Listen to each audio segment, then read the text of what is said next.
Our first crepe is going to be a vegetable crepe, and we're going to use spinach in it, and spinach and feta and a little bit of mozzarella. We're going to put the batter on here.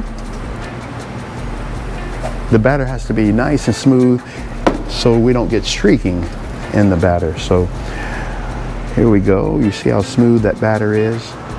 And once you put it on, you have to get it on pretty quick. People are used to having pizza with the hard crust. So we're going to let this cook a little longer than we do the normal crepes.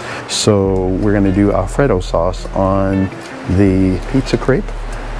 Nice and brown, and we're going to flip it back over and we're going to dress it and put the Alfredo sauce on it. We'll throw a little bit of the mozzarella on it, and then we are going to put the spinach on top. So we just put just a little bit of the feta on it. So what we do with the pizza crepe, we flip it over, and so you can see it's starting to crack a little bit on the edges right down here, and so it's starting to get real crispy.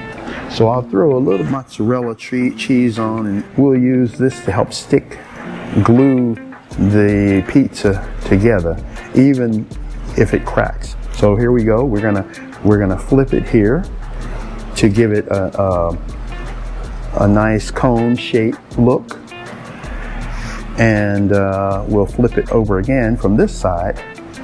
We'll keep that in.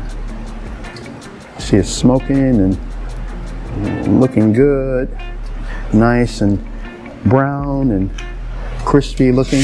So we'll leave it on a little longer to get the crispiness. You see it breaking apart here, and people like crispiness in crepes. We can flip that over, and then we will put it on a plate. Here is our vegetable pizza crepe at Festa Coffee.